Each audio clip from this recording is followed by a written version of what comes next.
While most have chosen to be part of the problem, we have chosen to be part of the solution. While most have asked why, we have dared to ask, well, why not? While most have accepted defeat, we have accepted the challenge to compete. While most are overwhelmed by difficulties, we have transformed them into opportunities. While most are focused on the obstacles, we remain focused on the openings. While most have given up, we have certainly not given in. While most have lost all hope, we remain hopeful. While most have resolved to just talk about it, we have resolved to take action. While most complain about whence they came, we haven't forgotten who brought us this far. While most wish they were like us, we just thank God we're not like most. Thank you, and thank you for participating in the National Society of Leadership and Success Professional Development Leadership Program. We're so excited for you to be here today, but I got to tell you, I have to applaud you for taking a bold step into developing your leadership skills. And the program starts with your choice that you made to be here today. Now, I must tell you that you are not here by accident or by happenstance. It was you were predestined to be here today to hear what we have to teach you today about developing your leadership skills. Now, I say that as a bold statement because I can back it up and prove it. First of all, let me introduce myself. My name is Joe Martin. I'm a professor, consultant, and educator, and I teach all across the country working with students of all ages, administrators, school faculty members, you name it. And I work on helping them develop the leadership skills it takes to be more successful in the classroom as well as outside of the classroom. Now, I tell you my story because my leadership journey did not always start where it is today, where I'm traveling all across the country, writing books, doing television shows, that type of thing. It actually started when I grew up in the projects in Miami and Liberty City. At the age of 16, when I was probably at my wit's end thinking I had no more hope for my life, I sat there at the age of 16 with a pistol in my mouth getting ready to pull the trigger. Now, to give you some background information on what led up to that point, it was the fact of what I had to endure and what I had to go through, and I was so frustrated with life. At the age of 16, I had birthed 6 of my friends while I was 16 years old. 6 of them. My mom was a teenage mother. She had me at the age of 16. My dad walked out on us when I was only 2 years old. And I mention us because I had a younger sister who was a year younger than I was. Also, the only male in my life that I ever truly respected and trusted sexually abused me as a child. Now, you can imagine at the age of 16, having seen your friends get killed in front of you, murdered, and you had to experience crime and abuse, that you felt there was no hope to live. And I made a decision that day that I was going to end my life. But by divine intervention, I changed my mind on that day by making a choice. And see, just like the choice you're making today to be part of this, I made a choice because I found out that leadership is not about a position or a title. It's about a choice. So that choice has put me in this spot today that I believe that you are here. No matter how you got here, no matter who invited you here, you're here for a reason. And that's what we're going to talk about. Because here, first of all, we're not here with the society to make you a leader. We can't make you something that you're not already. Because I give you an example. I get a lot of calls from parents who want me to work with their teenagers. They'll call me up and they say, Dr. Martin, would you work with my teenager? I said, why? I said, because they need to be motivated. And I always ask this question. I said, well, is your child an idiot? They said, no, why? I said, well, thank goodness, because if your child is an idiot and I motivate your child, now they're a motivated idiot. You need something to work with. Now, I would like you to know that as good as society is, we can't make you something that you're not. So what is our purpose? What is our job? To help you tap into that potential, to help you live up to your greatness as a leader. And we're going to do that. Now, through intense exercises, we're going to do some strategy building. We're going to do some team building where you're going to work with other partners in your group. We're going to help you get there. But you're going to have to make an important decision. We said that leadership is a choice, not a trait or characteristic. I think Martin Luther King said it best, that we all are destined to be great because we all can serve. Leadership is a choice. Now, in order to make that choice, I'm going to ask you to require one thing of you. And before I tell you what that one thing is, let me go back to how I started the program today. I started with the poem that I wrote called Not Like Most. Now, it was inspired by a student who I met when I was getting ready to change jobs to teach at another university. He came by my office as he usually did. His name was Steve Langley. And Steve said, Professor Martin, I need to talk to you for a second. I said, yes. He said, well, I heard that you're leaving to go to another university. I said, I sure am. He said, well, you've shared wisdom with us for all these years that you taught here and since I was a freshman. He said, now, I know I won't get to see you ever again probably, but if there was one bit of advice you could give to me that could help me succeed not only here, but in life, what would it be? Now, no one had ever asked me that question before, so I thought long and hard about the answer before I gave it to Steve, because I realized that this is going to be the words that he remembers me by. So I thought for a second, and I told him this. I said, Steve, I got it. If you want to be successful, not only in college and in life, very simple. Watch what most people do in a given situation and do the total opposite.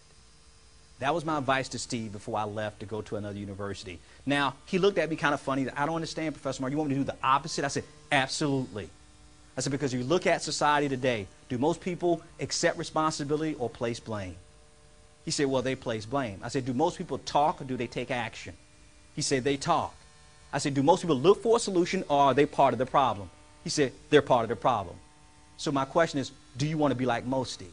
He says, no. I said, so you must dare to be different. So the one thing we require for you from the society today is that we want you to dare to be different. You have to think outside of the box. And we're going to ask you to do three things. One, you're going to have to be totally honest with yourself and with the person you pair up with when we do these exercises. No holding back, just be totally honest. They're not going to judge you. You're not going to judge them. Two, we're going to need you to be in the present. What I mean by be in the present, right now some of you have to-do lists a mile long that you're thinking about you have to do after this training program. Right now, forget about that list. Focus on the present right now. And the last thing I'm going to require for you today is that we want you to be open. Open to suggestions. Open to new ideas. And I promise you, you're going to get the most out of this. So with that, make your choice right now to take as much as you can from this training development program and to give it back to others when you leave. Now, we're going to cover some topics, and now, like I told you, we're going to have some interviews that some video clips of people who are very successful, who can share with you some ideas and strategies that they've used to become so successful as leaders in our community. Some you know, some you may not know, but pretty much they're very famous, and a lot of people do know them, and they've made a big impact on society. And we're going to talk about the first topic before we get into all the details. The first topic that we're going to talk about is belief. Now, we're going to talk about topics of being a good leader. And every leader has to have a strong belief system. Now, let's define belief in its simplest terms. All belief is feeling certain about something when you know it to be true. Like right now, if I had put some money on the line and I bet you, do you believe you are a college student? You say, well, Joe, I'm pretty sure of that. I can probably prove that. Yeah, I'll bet money on that. If I told you right now, I bet you that you're not American. You said, no, Joe, I am an American. I have my citizenship. I live here in this country. You would say, I'm very confident about that. Or if I said that you live in a certain city, wherever city you may be, you would be pretty confident about that. See, those are beliefs that we really cannot be shaken because we believe them down to our core. But what if I asked you this? Do you believe you're the most talented and gifted leader on your college campus? Then you would not hear the immediate response of, yes, I know I'm the best leader on my campus. There will be some doubt, a little bit of insecurity in your mind about that. And the reason why that is the case, because sometimes our limiting beliefs stop us from seizing the moment to living up to our full potential. So do you know that you're a great leader? Now, as I go across the country, I've tried to do this test with students, and it's funny if you do it with high school students, because, everything is about being cool. And I ask them the same question. Do you believe you're a high school student? Yes, we know we're a high school student. Do you believe that you're cool? Well, yes, I know I'm cool. And I say, do you believe that you're the sexiest person at your high school? You should hear them. They just all crack up laughing. And then I say, if you are the sexiest person at your high school, please stand up. And you can imagine the room when I do that. Now, ironically, let's say 500 kids. 3 will stand up. The rest are just picking at him, laughing. I can't believe they're standing. He said in school, not preschool. But they'll stand up and everybody will ridicule them. But then I will have the crowd applaud those 3. And they said, why are you having us applaud those 3? I said, because those 3 stood up because they didn't care what you thought. You may not think they're sexy, but they believe they're sexy. Now, I say the sad thing about it is a lot of you in the audience who sat down, who wouldn't stand up, you think you're sexy, but you were afraid to stand up. That's a limiting belief. And the reason I'm so passionate about this point, and you're going to see from one of our video clips of how this point is illustrated, the reason I'm so passionate about it is because when I was in high school, I never thought college was even in my future. No one in my family ever graduated from high school, number one. So let alone when I graduated from high school, I didn't think I had to go to college. So I started asking other people's opinion. And I started hearing some of the same things you probably heard when you thought about going to college if you had to go through some of the same things that I did, which was, Joe's a good kid, but he just doesn't apply himself. Oh, Joe's a great kid, but, he's not college material. And I took all those beliefs in and accepted them as my own. And I started doubting myself, never thinking I could go to college. But one person pushed me to the edge, and it was a recruiter who tried to get me to go to the Navy instead of go to college. Because I told myself, you know what, even though I don't think I could succeed in college, I believe I should give it a chance. And he said, Joe, if I were you, I wouldn't do that. I said, why not? He said, Joe, because I've seen your SAT scores. I'm like, so? He said, Joe, your SAT scores are so low, they won't let you drive by college. That's what he told me. Now, could you imagine what that did to my self-esteem? And you know what? I decided I was going to prove this guy wrong because I'm thinking, hey, what does he know? But what I found out is when you take a stand for something you believe, you will be challenged on it. And I was challenged on it because every university I applied to started rejecting me. One even had the audacity to write a note on my rejection letter to say, I thought you got that many points for putting your name on the test. But I persisted through it. And not only did I go to college, and was the first person in my family to go to college, graduated early at the age of 20, at the top of my university class, was voted Student of the Year out of 9,500 students on my campus, and became the youngest professor ever hired to teach in the state of Florida at the age of 24. Now, I don't say these things to impress you. What changed other than my attitude and my belief in myself? Now, we're going to show you an interesting clip from a great friend of mine who you should all know because he's the founder and president of the society. And he's going to talk to you about these limiting beliefs and how they can stop us from achieving the things that we want in life. So please, I want you to pay attention and listen to Gary's story. His name is Gary Turak, the president of the society. To start off with, interesting question. They asked 2,500 people across the country one question. They said, when you graduate, are you going to do what you love or are you going to do what is going to make you the most money? What do you think most people said? Money. 83% of the country, this is of the 2,500 student study, said, you know what, I'm going to go after the dollar. 17% said, I'm going to do what I love. 20 years later, they did a follow-up study. And this is what they found. There was 101 millionaires. And all of those millionaires, except for one, came from the small group of 17% that said, I'm going to do what I love. Not that it's about money, though. Sometimes people get a little confused with success. And some of the people that I'm going to be talking about tonight have had a lot of financial success, but it'll be very clear to you that the definition of success for today is not just financial success. But when you're living the qualities of highly successful people, usually financial success happens to come with that. Take a look right now, years later, into the workforce. This is the state of most of our country. Most of us are not pursuing what we want, not pursuing our goals. And they did another study now. People in the workforce, 180,000 American workers. You know what they asked? They said, are you happy with your life? Are you happy with your job? Are you happy with how you spend most of your day? You're just at work? 80% said no. This blows me away. 80% of our country is unhappy with how they're spending most of their day. We spend 5/7 of our week doing something we don't enjoy, so we can try to enjoy the other 2/7. It's so backwards and so ridiculous. In fact, you know when there's more recorded deaths in our country than any other time? There are more recorded deaths in our country between the hours of 7 and 8 a.m. Monday morning. People waking up to jobs they don't like. And ends up killing them, literally. When you're doing what you love, you put in the work. You put in the time. When you're not doing what you love, you cut in the corners. You're not going to be nearly as successful. So why are we not doing quality number one? If quality number one across the board, by the way, for those of us that want to listen, I want to know what are these qualities of successful people. Number one, they're pursuing their interests. They're pursuing their passions. Pretty simply, they're doing what they love, which is really what the society is about, helping you discover and achieve your dreams. And the second quality of successful people is what enables you to achieve the first. The second quality of successful people is that they have a vision. We talked about vision earlier with regards to the money. What is vision? Vision is the ability to see what does not yet exist. I'm going to give you an example of an interview. This was an interview done years ago. This was actually done about the time that I was born. So I didn't do this interview, obviously. This is an interview with Arnold Schwarzenegger. And the interviewer says to Arnold Schwarzenegger, you just won Mr. Olympia 6 times. He won 5 times in a row. He won Mr. Olympia 6 times. It was so incredible, so unheard of, that the interviewer says, what do you plan on doing with your life now? Arnold Schwarzenegger turns to the interviewer and says something which was ridiculous. He turns to the interviewer and he says, with no acting ability, no experience or anything, all he did was bodybuilding up to this point. He says to the interviewer, I plan on becoming one of the biggest stars Hollywood has ever seen. Interviewer did what? Laughs in his face. The whole world started mocking Schwarzenegger when they did this. Why? Because we're going up with these big guys in the movies, you know, Van Damme's and Rocky movies, and you know all these movies with these jack guys. Back then, it was unheard of to have a big guy in the movies, and that was actually considered an awkward build.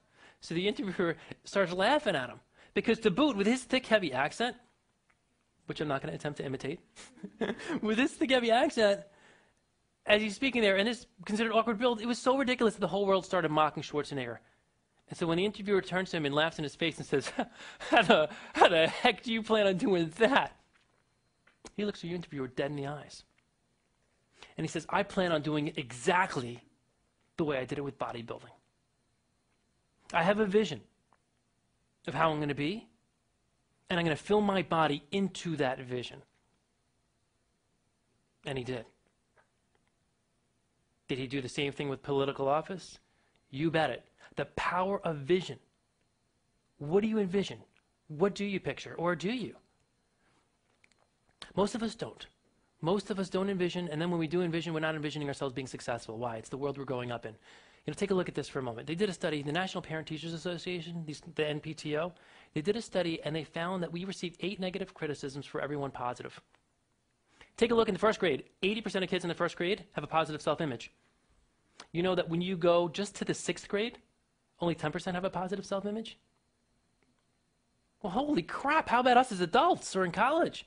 First grade to 6th grade, we went from 80 to 10, and here's the thing. Those kids don't realize when they go from 1st to 6th what's happening. It's the lenses through which they see the world, and all the criticisms, what they think is possible changes. And here's the thing for ourselves right now. We've been in this world much longer, and we have all these limitations, and these lenses are there, and we don't even realize they're there. And part of what I want to do right now is point out the lenses. Because very successful people, highly successful people, are able to get rid of these social constraints and limitations and go after the things they want. But the first thing is to realize that they're there. Everything you're hearing right now as I'm speaking, you're filtering through these lenses. What you believe is possible on a daily basis is all filtered through these daily lenses that you use that you've been conditioned.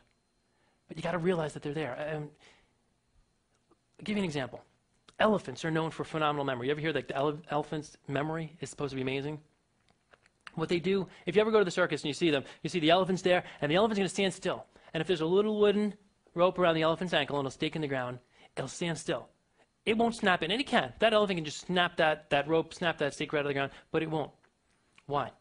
Because when it's a baby elephant, you know what they do? They take a heavy metal stake, they bang the heavy metal stake into the ground, they put this heavy metal chain around the elephant's ankle, and this elephant learns, I can't break away, I can't break away. There's something around my ankle, I can't break away.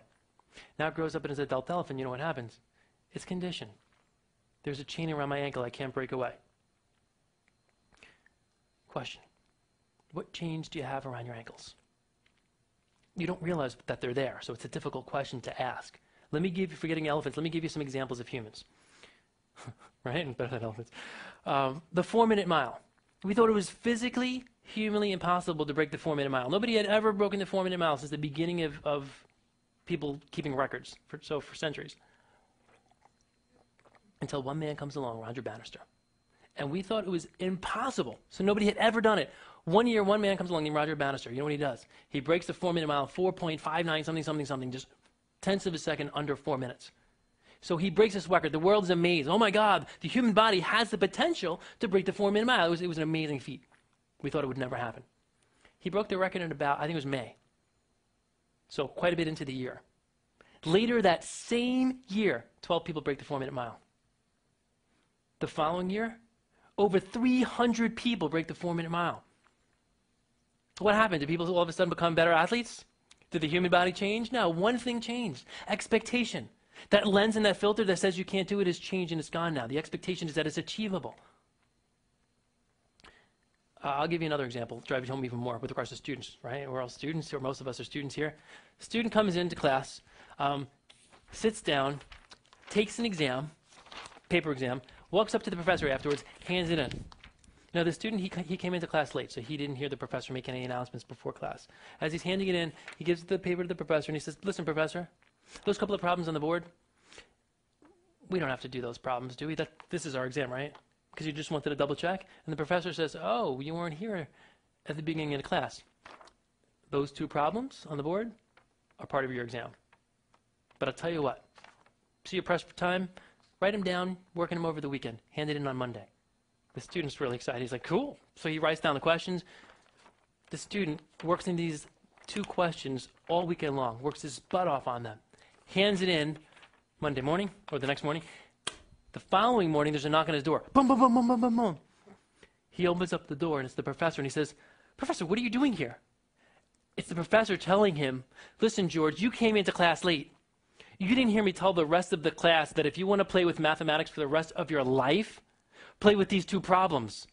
Even Einstein couldn't solve them, and you did. Expectation is so powerful in the results that you produce in your life. What do you expect? Would the student have even attempted them if he heard the professor's expectation of not achieving them? No way. You're going out to play sports. You expect to win. You're in a job interview. Do you see yourself and envision getting it? Do you expect to get it? You are asking somebody out on a date. Do you expect to get a yes? Or do you see yourself getting slammed? What goes on in your mind? Do you have the positive expectation? Welcome back. Now, I got to tell you, if you didn't get anything from Gary's video, the thing that stuck out to me was the statement that he made that it's not what is that holds us back. It's what we think that is that stops us. So the question that we're asking you is, what do you expect? Do you expect to win or do you expect to lose? This is all part of your belief system.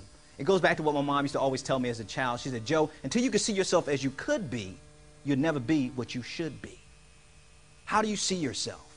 Well, I'm not going to just take your word for it. Right now, we're going to go to your workbooks, and we're going to do an exercise that's going to help you examine your beliefs. Now, if you go to your workbook, you'll see a page entitled, I Believe. Now, there's two parts to this exercise, but the first one I want you to really pay attention to. And you see that I have a quote by Marshall Weeder on the top of it. It says that your beliefs are never neutral. They either move you forward or hold you back. And if you can choose what you believe. Now, what you're going to do is you're going to fill in the blanks at the top that says, when it comes to my intelligence, I believe blank. I want you to quickly write down what you believe when it comes to your intelligence. When it comes to your self-confidence. When it comes to my self-confidence, I believe what? And so on throughout the list.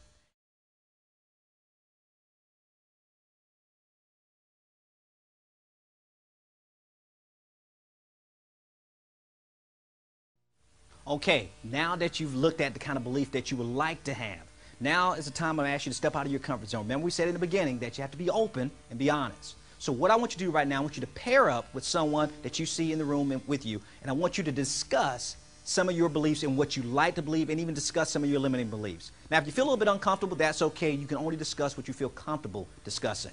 But I think that it's important that you understand that you're not in this thing alone, that you'll be surprised to see that other people struggle with certain other beliefs that may be your strengths. So right now, I want you to take 5 minutes, partner up with someone, and talk and discuss your beliefs.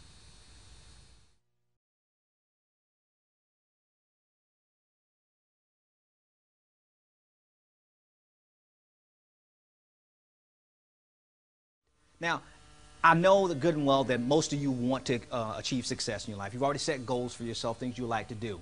But the problem is, it's not in what we want, but most of the time we're not willing to pay the necessary price to get what we want.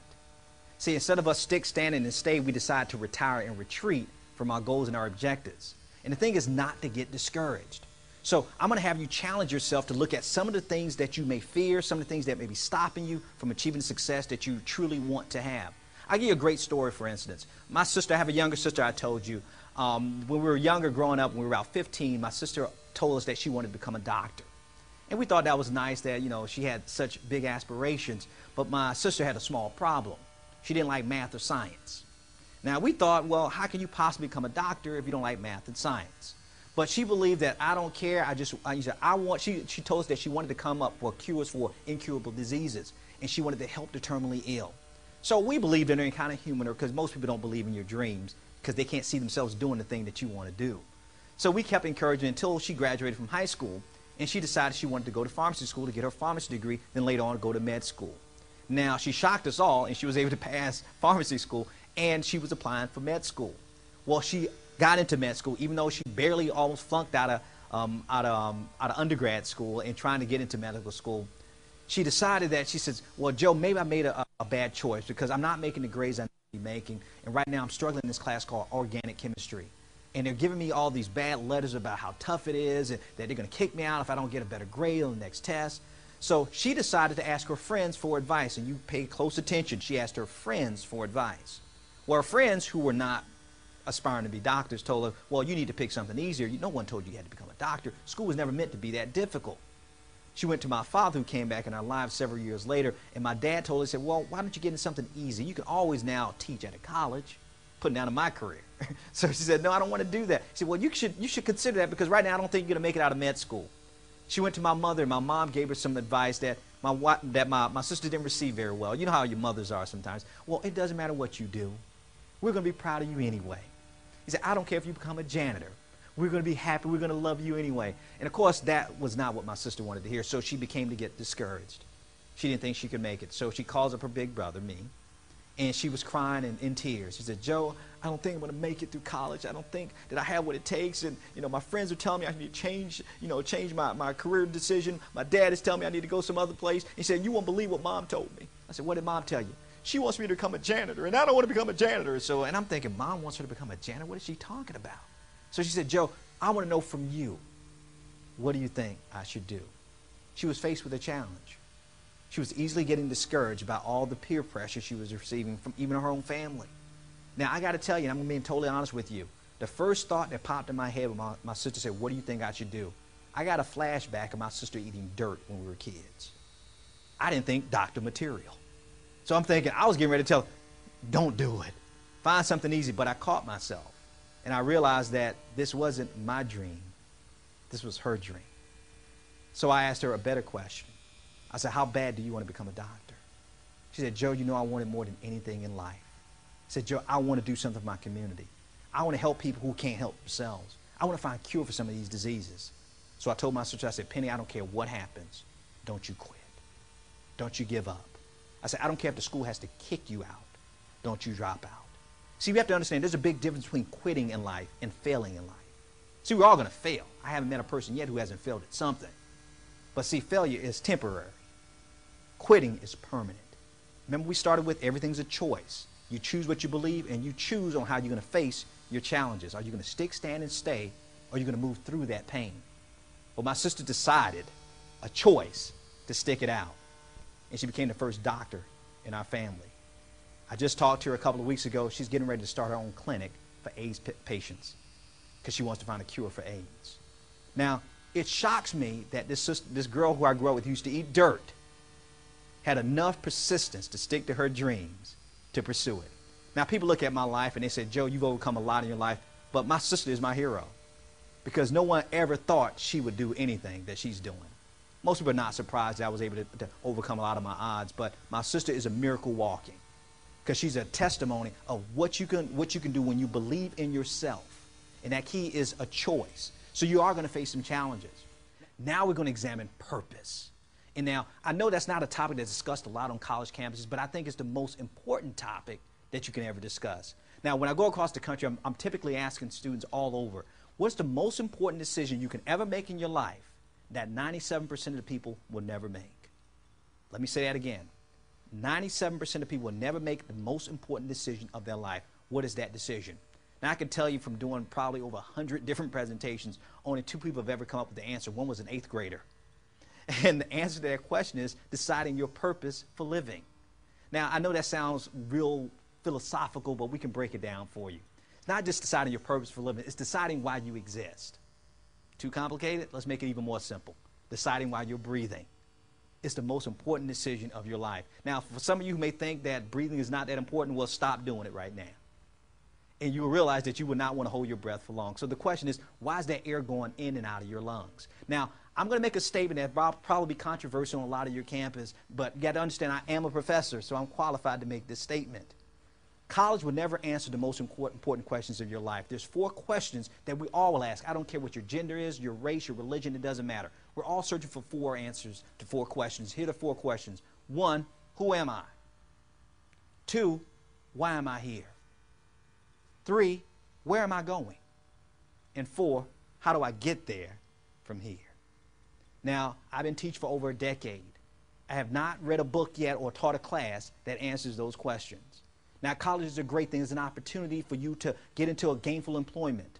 But they do not answer those questions. Those are questions that you must seek out for yourself and find answers to those questions. Well, we here at the Society, we want to help you along that process and get into those answers. But let me kind of summarize basically what your journey in life probably will be. If you ever want to find out what you're most passionate about, what your purpose in life is, fairly simple. Look at your life and your gifts, your talents as being a gift. Now, if you've ever bought or purchased a gift for someone, obviously you have a gift that you picked out, that you selected. Well, that gift that you have right now is yours. It's what you are. It's your essence. It's your being. Now, if you have a gift is only as good as who you give it to. Now, and how they respond. So the question is, one, what is your gift? That's the journey you must take in life, to identify what your gift is. Next, to identify who you want to give your gift to. And third, how do you want to give that gift? Is it going to be wrapped beautifully? Is it attractive? How do you want to give it? Well, we're going to go through that process in helping you do that. But before we do that, and I'm going to show you a great clip from a great speaker that's going to talk to you about that passion. But before we do that, let me share with you my personal journey. Now, it's not the greatest journey on how to find your passion, but it worked for me, and I don't highly recommend it because you can waste a lot of time. Now, when I was in my senior year in college, I graduated early at the age of 20, but I was 19 years old. I took a teaching job. Now, my major was communication.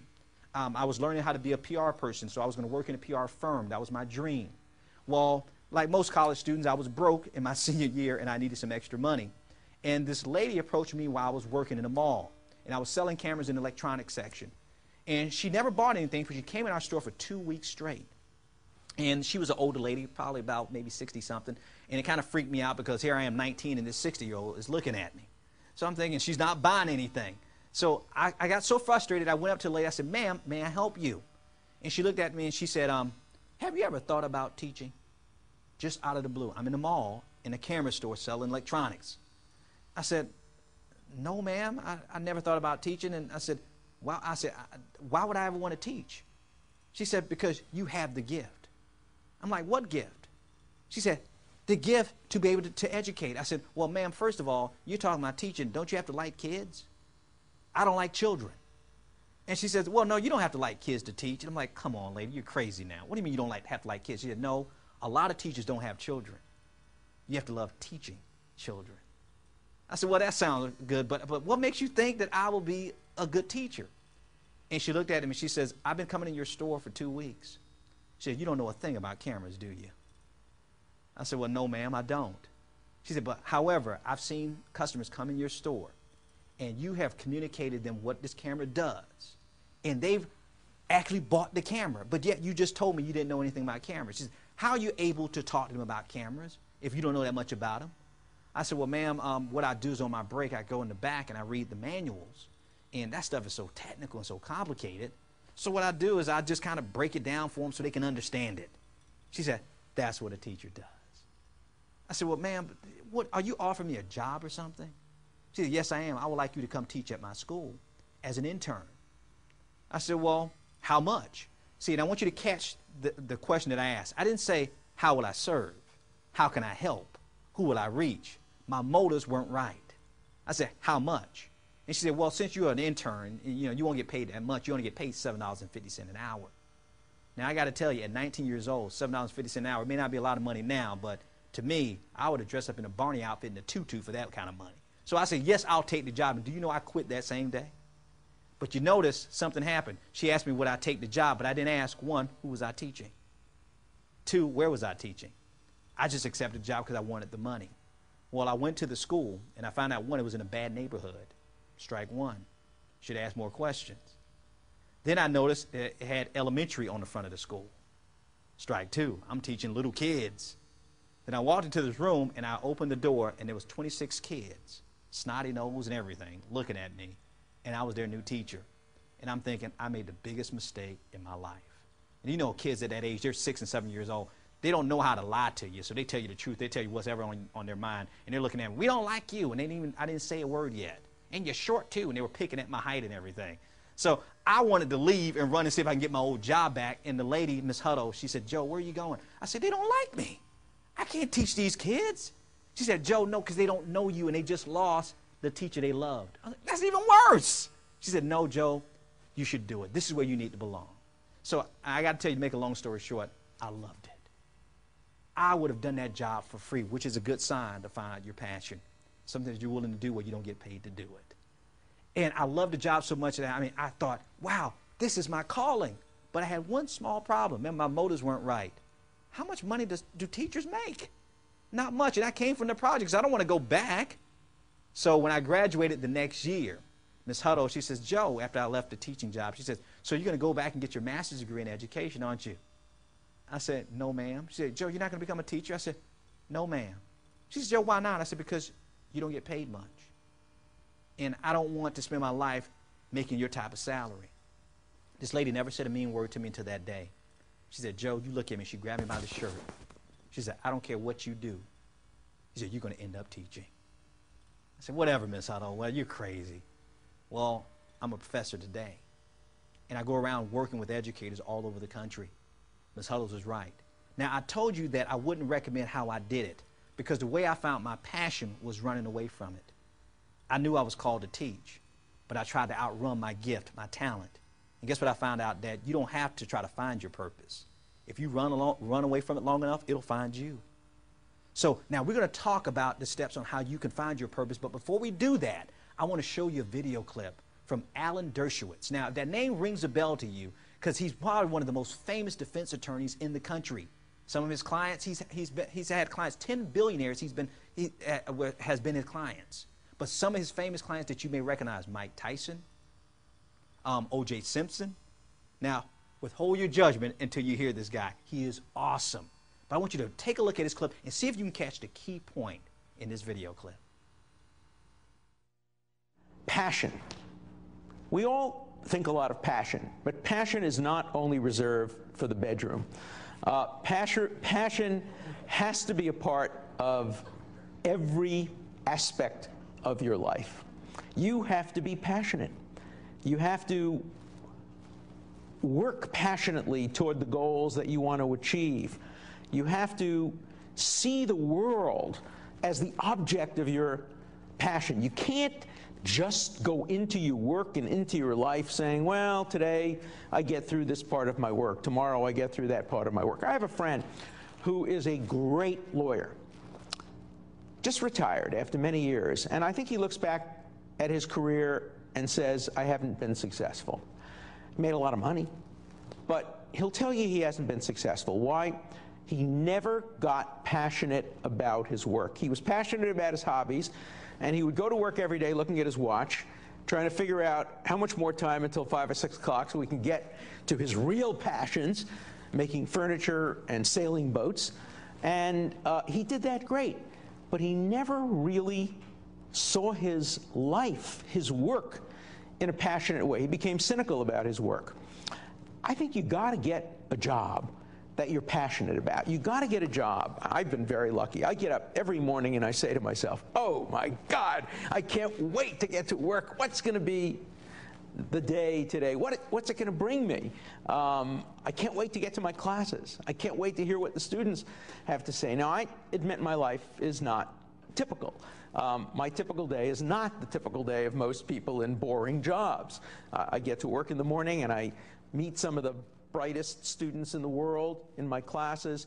I then get a call from a head of state somewhere who's about to be indicted, or I get a call from Larry King asking me to be on his show that night, or I get a call from an op-ed writer for the Times or some other newspaper saying, would you like to write a piece for us? I live a very, very exciting life, but it's also a life where I get a call from 6 or 7 people who hate me, one who threatens me, and my mother, 91 years old, who's still disappointed in me. And so the day is always full of unexpected events, but every day I get up waiting to get to work. I also like to get home, but I like to get to work. I enjoy my work enormously, and I can never imagine myself being in the kind of job where you just look at your watch and think about what the end of the day is going to look like. Now, you know, there's a favorite expression that people always have, and that's don't have deathbed regrets. Don't look back in your life and have regrets. And we've all heard the cliche that nobody on their deathbed ever regretted not having spent more time at the office. Sure, because the only people we ever hear from are people who have achieved a high degree of professional success and maybe have had to sacrifice a little in their personal and private life. We never hear from the people who should regret not having spent more time at the office. These are the people who fail to achieve their potential because they were lazy, because they didn't work hard enough, because they had misplaced priorities. We rarely hear their deathbed regrets. Welcome back. Now, I'm hoping that you caught one of the key elements, at least for me, when I was watching that video clip. He said something. He says, you do not want to have deathbed regrets. See, a lot of us, you know, we always think that we cannot be harmed, that we're all going to live forever. But do you realize that when we get to the end of our road, pretty much we're all going to ask one or two questions. We're all going to look back and say, man, boy, I'm glad I did. Or boy, I wish I had. Now, the question is that, what are you going to say when you get to the end of your road? Now, I'm going to do something for you that I've done for my students that they think is kind of depressing, but I think it kind of brings the reality of why when we get ready to do this next exercise, it's so important to understand what your gifts are. Because you can't give away something you don't know you have. So we're going to help you identify your gifts. But I want you to really take a real good picture, a real good look at where you stand in life. Do you realize now, as long as you've been watching this training video right now, do you realize we're all a step closer to death than we were before we started watching? Doesn't that kind of freak you out a little bit when you just think about it? Right now, I just talked for like 3 seconds. You're 3 seconds closer to death than you were before. And you're getting closer and closer. No one moves farther away from death. So when Alan Dershowitz was talking about having those deathbed regrets, the fact is, what are we doing as we get closer and closer to that inevitable death? Now, I don't know about you. I don't want you to get depressed. I don't get depressed thinking about that one day I may die because I'm too busy living. And we want you to be passionate about what you do. You want to be a great leader, you got to be on fire, that other people come to you to get a light. So what we're going to do, I want you to go to your workbooks right now. We're going to do a great exercise that I think that's probably going to be your favorite exercise in the whole program, and it's called the gift game. And right now, I want you to go to your sheet where it says the gift game. And you're going to notice that there's a list of what we call gifts. Now, understand there's probably 10,000 gifts that we can define that people have. But based on research, we're talking about a 30-year research of over probably 10,000 different types of people in different professions. We found that we can narrow it down to about 52. Now, what I want you to do, now I want you to ignore the bottom half of that worksheet right now and just look at the top. And you'll notice that there's 4 columns. And you'll see that at the top of the page it says, 1, that's definitely me. 2, I'm not sure that's me. And 3, that's definitely not me at all. Now, I want you to go down that column, from column to column, until you get to through all 52. And I want you to either write a 1, a 2, or a 3. 1, if that's definitely you. 2 is I'm not sure that's me. Or 3, that's not me at all.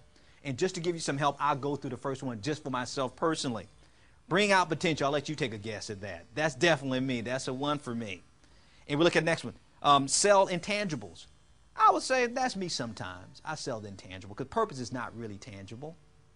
Open doors. I would say that's sometimes me. See possibilities. Definitely me. That's a 1 for me. Make connections. I say a 2 sometimes. Straighten things up. That's a 1 for me. I'm anal retentive. Okay. Build things. That's definitely not me. I will pay someone quick to fix something. And I think you get the point. So the fact is, I want you to go through the whole list right now. Again, you're only focusing on the top, and we're going to come back. So I'm going to give you 5 minutes to quickly go through it. Do not think too much on this exercise. The first thing that pops into your head, I want you to write it down. So go right now. 5 minutes. Let's do it.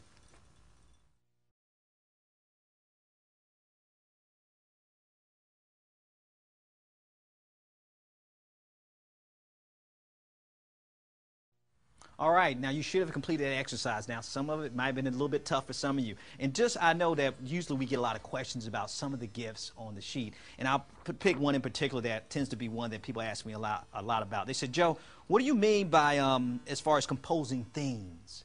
And typically what we're referring to when it comes to a gift of composing things, we're talking about tying things together. Now, my wife actually has this as one of her gifts, and she's an event planner. So she likes not only planning and organizing things, but having things have a meaning behind it and they connect to other thoughts. Another thing that kind of to the right of that, if you look at your sheet, it says use body to have fun. Now, you can take that a lot of different ways, but let me explain what that means. using your body to have fun. Some people like taking risks by high skydiving, that type of stuff, where they do extreme sports, that type of thing. They live on the edge because they like living dangerously with their bodies because they want to see how far they can take their bodies to the limits. So that's what we're referring to. But now that you've done that and you've probably put the 1, 2, or 3 next to them, I want you to go now to the second half of the sheet. Now, I'm just going to kind of explain to you what it's for, and then you're going to break out and do this yourself for about, it should probably take you no more than 5 minutes. But I want you to look at the bottom half of your sheet. It says, now, for every gift that you put a 1 next to in the top, I want you to write it down in the column below under "That's definitely me." And let me repeat that again. Every gift, look back up to the top, where every place where you put a 1, I want you to have a list of about 15 spots that you can put down, "That's definitely me." Now, if you have more than 15, that's okay. Just write on the back of your sheet and put down the rest of them. Now, I can tell you right now, if you have a lot of them, we're going to narrow it down. Don't get worried.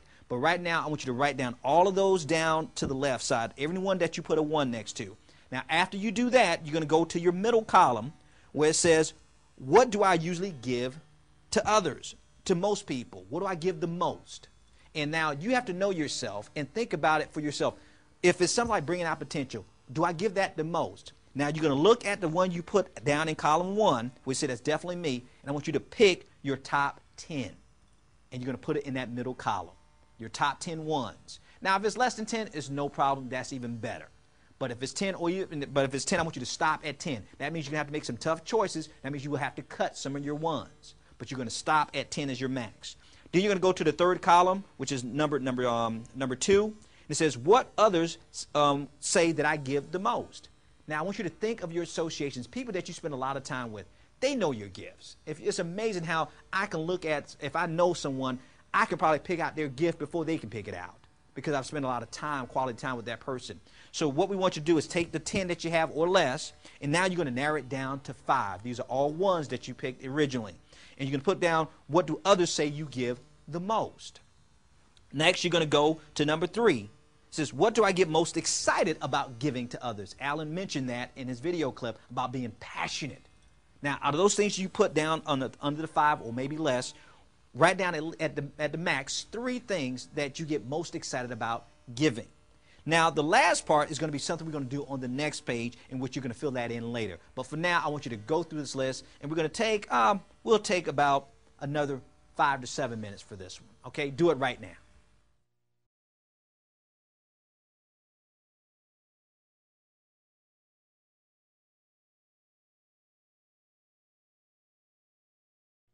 Welcome back. Now I got to tell you, you should be very excited about finishing the gift worksheet, at least put down the things that are your top choices as things that are most like you. Because the reason why you should get excited, because most people go their whole lives not knowing what they feel that they're good at. Now you know that, but remember we described early on that we're talking about a gift. So a gift needs to be given to someone. So if you go to your workbook right now, you'll see there's a page that says sharing your gifts. So turn to that page real quickly, and you'll see this. Now that you've discovered and unwrapped your, quote, gift, you need to determine who could benefit from your gift the most. In other words, who would you like to share your gift with the most? I got to tell you, this is one of the most exciting parts for me, because this is when the clouds started opening. You said, aha, I got it. Now I know what direction I need to head in. Now understand, we've tried to list and exhaust any possible receiver of your gift per se, and I don't know how many are on this list, but it's quite a few of them. But you notice we even put some blank spaces at the bottom, so if we didn't come up with something that you have thought of, you can write it down. But you'll see we start from women to men to parents, single parents, all the way down to animals and wildlife and pets. Think about your gift that you put in those 3 slots, and it could have been 1, 2, or 3 gifts, and who you would like to give that gift the most. We want you to take 5 minutes just to browse the list and circle any group that you may be interested in. It doesn't matter how many, because you're not going to be interested in all of them. Just circle the ones that you're interested in. You have 5 minutes to do that right now.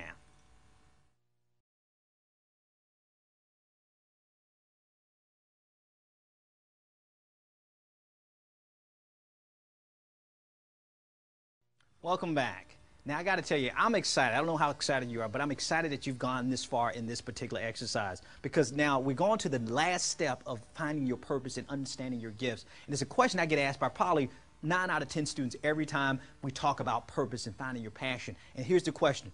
Okay, it's great. I understand what my gift is. I know what I want to do, but how do I make money doing that?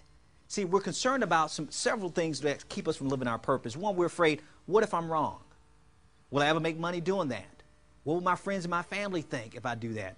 What if I fail at doing it? Well, we've already talked about fear and overcoming your challenges, but we're going to talk about how can you make a living doing that, because I think that alleviates a lot of fear. And there's a worksheet that you're going to work on, and this is the next sheet called Expanding Your Gifts. And I want you to turn to that sheet right now. And I love this particular exercise because it explores all the different ways that you can possibly use your gifts to serve others. Remember, you have a gift, you have a group you decided you want to give it to, and now you can determine how you want to give that to them. Now, I can tell you right now, this sheet alone is worth millions, because you're going to realize that it's going to be your plan for the rest of your life. And I'll give you an example by using me as an example in my gifting and my talent and how this has changed my life. Remember when I told you the story about Ms. Hutto and I didn't want to go into teaching? Because they didn't what? They didn't make a lot of money.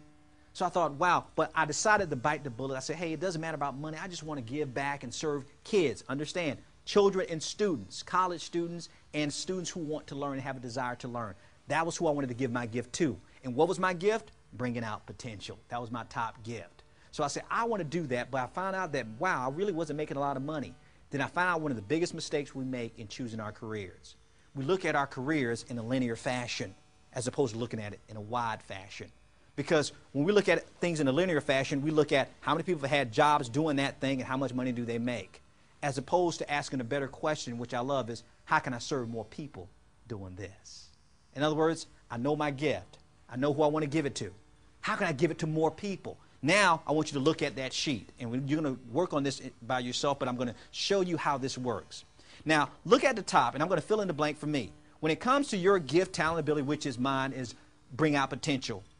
Would you like to, and let's go down the list, write about it? And what do we mean by write about it? Now, with my gift to bring out potential, could I possibly write about it? Yes, I've written 7 books about what I love to teach about.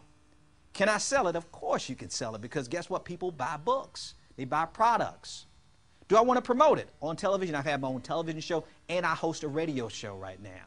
Are you seeing that now I'm getting out of the box? I'm still a teacher, but now I'm serving more people doing it. Do I want to plan and organize it? Yes, I've planned my own seminars around what I teach.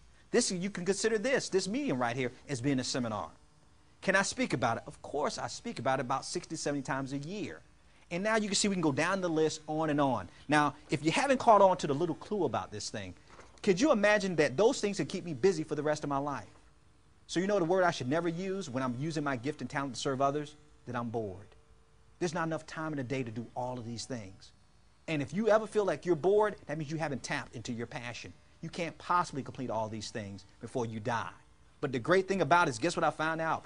The things that you circled on this list and you start to apply them, guess what I found out? People will pay you for that stuff. That's how you make a living. So stop asking how much you can make and look at how many more people can you serve. So right now I want you to spend I would say about 5 minutes. Well, we're going to make it 10 minutes because I want you, after you fill this out, to work and get in with your partner and discuss different career opportunities, different jobs that you might explore based on some of the things that you circled. You notice we don't have any professions listed on this list. Guess what? Because your purpose is not a profession. Jobs change, careers change, industry changes, but your gift never changes. So I want you to go through this list, and you want you to circle only the top headers of things that apply to you. And once you circle the top header, like let's say, for instance, I put write about it. Then I want to explore that write about it category, and then I would circle maybe newspaper, because I've done a column for a newspaper, books, newsletters. These are things that I've done, grants. And you circle those things, and then you get with your partner, and for an additional 5 minutes, it's going to be a total of 10 minutes, you're going to talk about different career opportunities you can explore. I just happen to explore being a professor. But really, I have no job title, and you don't need a job title to make a living. You just need to make a difference. So take 10 minutes right now to do that.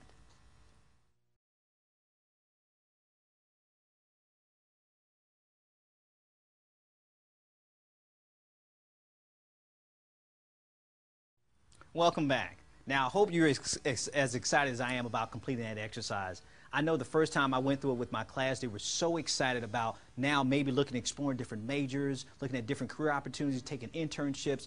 I hope you're getting excited as I am. And you will realize now that you don't have to worry about making an income when you're focusing on making a difference.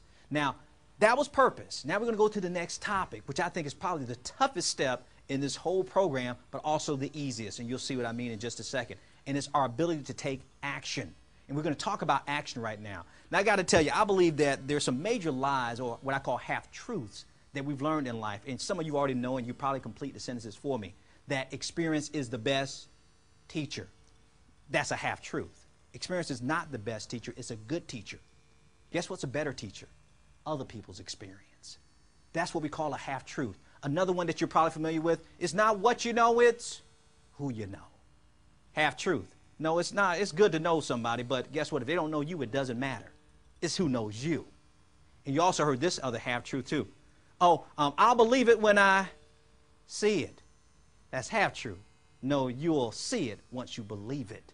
Again, getting over those limiting beliefs. But the reason I mention those lies is because I think that fourth lie that we're going to talk about right now, and you can complete the sentence. Knowledge is power. That's a half-truth. Knowledge is good, but it's only potential power until you apply the power. And see, I said that this is the toughest part of the whole training program because as simple as it sounds, Joe, take action, we could do that. It's one of the most difficult things to do because we want to do a lot of things, but we're not willing to take the necessary steps to do it. You don't believe me? All you got to do is think about how many great business ideas you've ever come up with. And then about maybe 6 months later, you saw someone on television with the same idea, and you say, hey, I thought of that. And then you get mad. They stole my idea. No, what they did is they took action before you did. So the thing is, we want to get you to take some action. And so you have to get past that lie that knowledge is power. Because all you have is knowledge, all you have is trivia in your mind. And I'll give you a great example. My mom, when I decided I was going to go off to college. Now, my mom never finished high school. And she knew I was going off to college. And then I was probably maybe my junior year. And my mom came to me and she says, Joe, I'm thinking about, maybe I should go back and get my GED so I can go to college. I'm thinking, Mama, you don't have to go to college now. My sister and I will take care of you. You don't have to work another day in your life. What are you worried about? She said, no, Joe, I want to go to college because I'm curious. I said, curious about what? She said, I want to know what makes you guys so stupid after you graduate. Now, I couldn't understand why she said it until I said, Mom, what are you talking about? She said, Joe, I see a lot of you kids go off to college. You learn a lot, but you don't do anything with what you learn. I'm thinking, she's absolutely right. So we have to apply the knowledge that we learn. Because I added something onto it. You know what they call people who know a lot of stuff but don't do a lot of stuff? Educated fools. And unfortunately, I work with a lot of them at my university, but I won't mention my college, okay? But we have to learn to take some action. And so right now I want to show you a video clip from a guy who I think is phenomenal because he epitomizes taking action. His name is Jack Canfield. And some of you may never have heard of Jack Canfield, but you've probably heard of his book. He co-authored a book with Mark Victor Hansen called Chicken Soup for the Soul. Now, the reason why we picked Jack for this particular video, and you're going to see he's going to talk about action, is the fact that he took massive action to fulfill his dreams and his goals. Now, I don't know if he's going to mention this in the clip, but I hope he talks about the process of what it took to get Chicken Soup for the Soul published. But he was turned down 140 times before it got published. So we're going to watch this video clip on Jack and what he talks about in taking action. Let's watch the clip. All right. So let's look at a couple other principles here. Let's look at this one. I'm going to give away this book, and I'm going to put $25 in it to sweeten the deal here. So this book costs about $25, unless you go to Amazon or someplace like that. You can get it a little cheaper. So this is worth about $50 right now. And I'm going to give this away. Who would like this?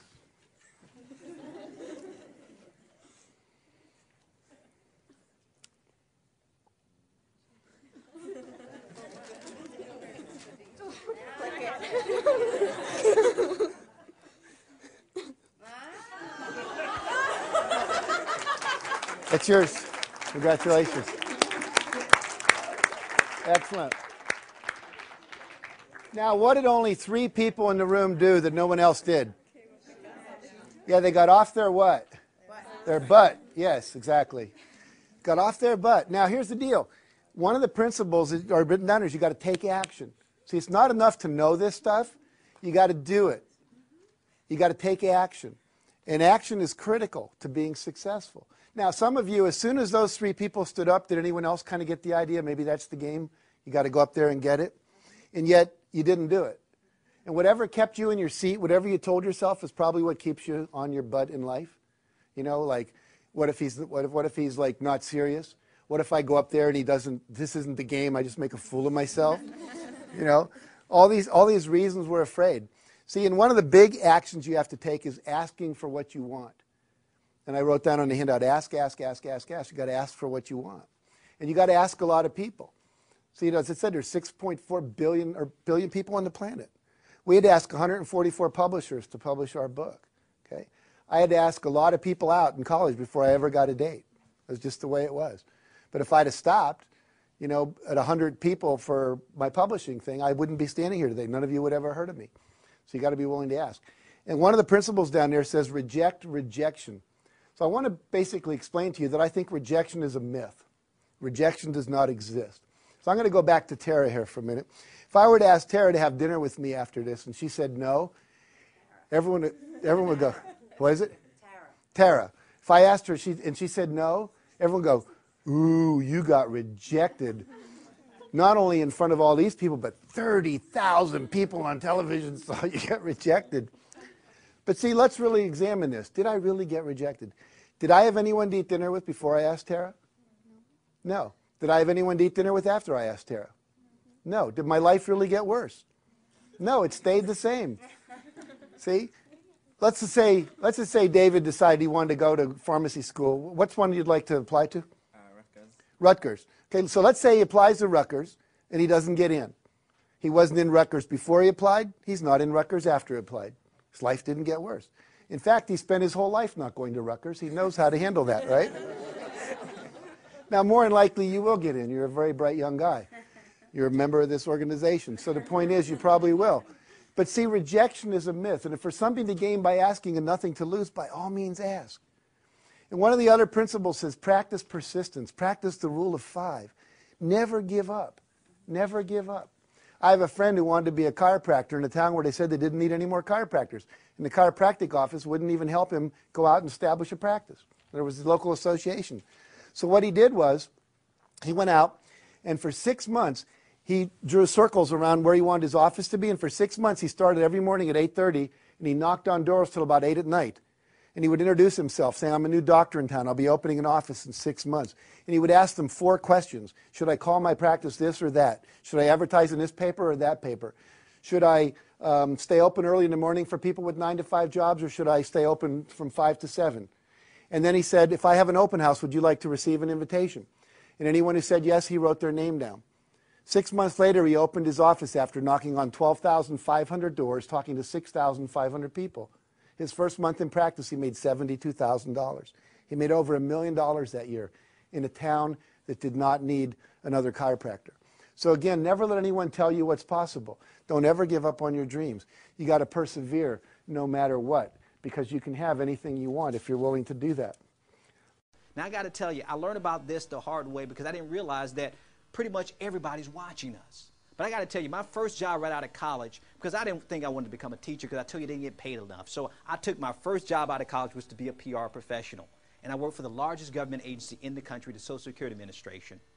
And when I took the job, as soon as I showed up on the job, I knew I was going to be, move up through the organization, make a lot of money, never forget about teaching. I'm not going to ever teach again, that type of stuff. I don't need to do that. And when I landed in this job, it ended up becoming the worst job of my life. Now, I could talk bad about the job, about how bad it was and everything, but I realize now that I was to blame because I chose, 1, to be there. They did not put a gun to my head and say I had to take the job. And 2, my bad attitude, believe it or not, affected other people around me. Well, I stayed on the job for 2 years, and people said, Joe, why in the world would you stay on a job you didn't like for 2 years? Because I was doing it for the wrong reasons. 1, because they had a great retirement plan. 2, the money was pretty good. And also, I was able to afford some things that I couldn't afford when I was a college student. But after 2 years, I realized I had to make a choice. It was either my salary or my sanity. So I decided I'm not going to be crazy and go bonkers in this place. I'm going to find me something that I love to do. So I decided I was going to quit, which was the best decision of my life. But I had to learn a very tough lesson. This is the lesson I'm hoping that you gain from this about your character. My boss asked to do an interview with me when I was leaving, which I thought was kind of weird. Why do we interview you when you're leaving a job? And I heard they're called exit interviews. Now, do not do what I did in this exit interview. The question that they always want to ask when you're leaving a job is, what could we have done to make this better? What could we have done to make your job easier, make you more effective? Well, I had a bit of a chip on my shoulder. Let's put more of a boulder on my shoulder. And he asked me that question, and I just told him off. First of all, there's nothing you could have done to make me like this job. I hate this job. I hate the people who work around this job. You could have given me your boss's job. I wouldn't want this job. Of course, I'm saying this because I'm leaving. What are you going to do, fire me? So I go through this tirade of telling how much I hated this job. And then he says, and he's sitting there with his boss. He says, Joe, are you done? And he taught me a valuable lesson that day. I said, yeah, I'm done. He said, well, Joe, can I ask you something else? I said, sure. What else you want to know? I'll tell you.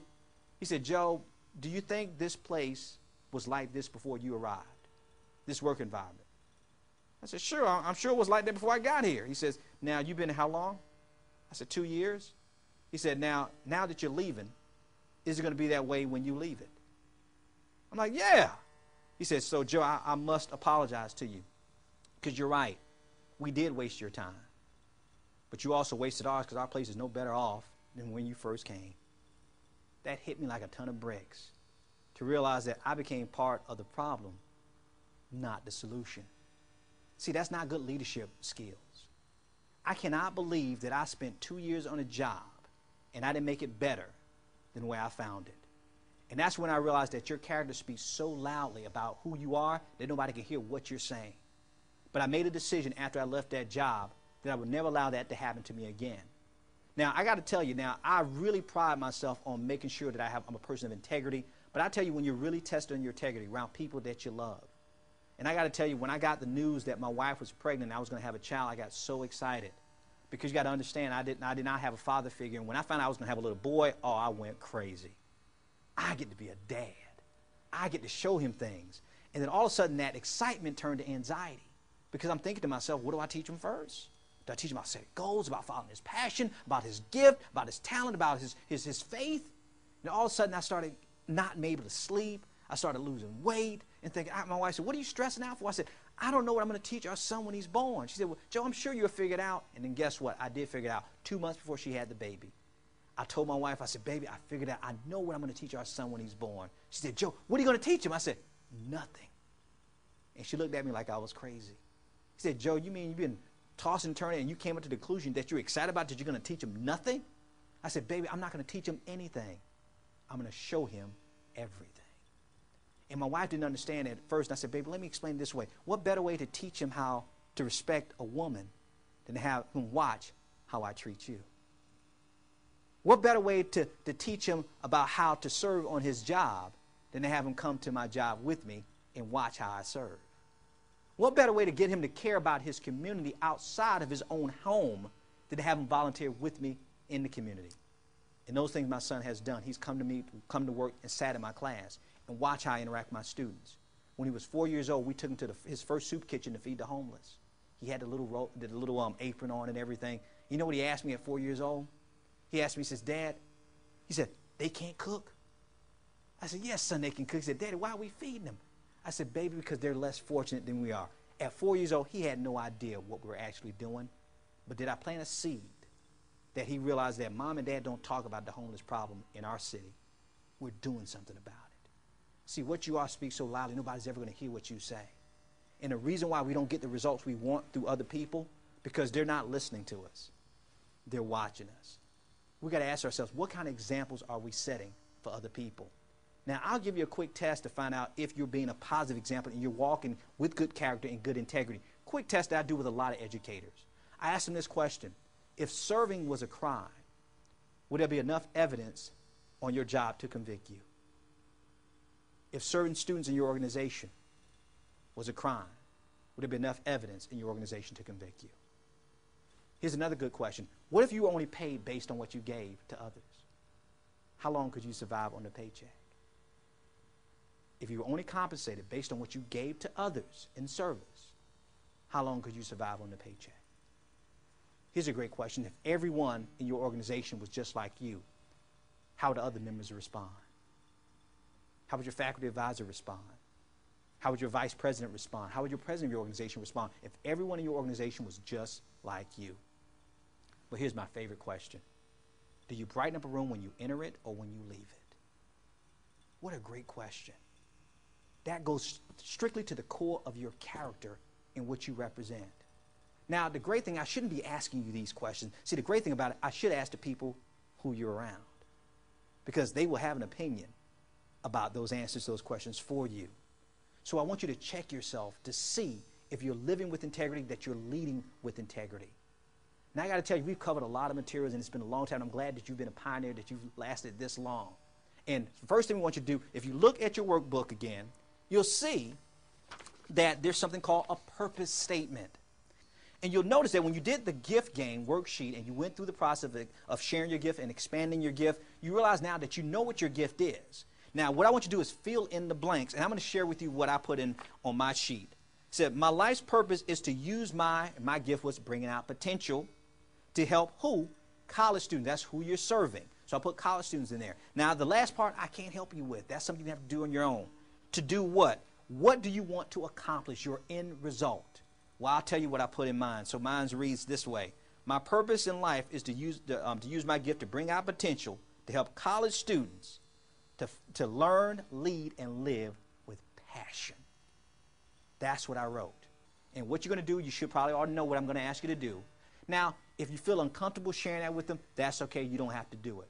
But the reason why I'm asking you to do that, because I want you to have someone who's going to partner with you to hold you accountable to your purpose and your mission.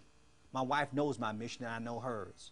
And whenever I feel like I can't go, because I'm telling you, even motivational speakers get tired sometimes. You need somebody to be your cheerleader. So this person now, you get to pick who your cheerleader will be. So please share that with them if you feel comfortable doing that.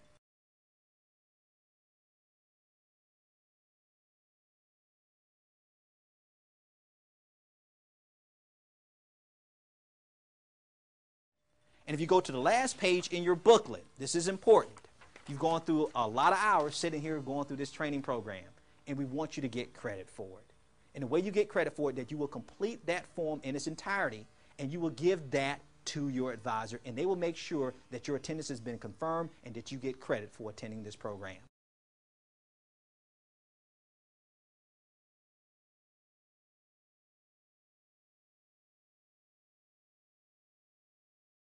Now, I don't like to close on just giving you instructions. I'm going to close with a poem. I started with a poem. I'm going to close with another one. And this is a poem I wrote for a friend of mine who's doing time in prison right now. He's doing triple life. I didn't know there was such a thing. But he's doing triple life for a crime he committed years ago. But I wrote him this poem when he was in jail. And he said, Joe, I know you wrote this for me, but please, you need to share this with others. Because I think it applies to anybody, not someone who's just incarcerated. And I want you to listen to the words in this poem. And this is my gift to you, and it's called Stay Strong, and listen to the words in it. My potential leaders, these words go out to you. They may be meaningless now, but I hope that they reach you. See, what you are is what I've been, and what you've seen, I've seen time and time again.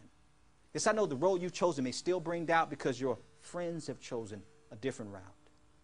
But don't you worry, you're not alone. You're in all of our prayers. So my young leaders, stay strong. My leaders, hold your head up high.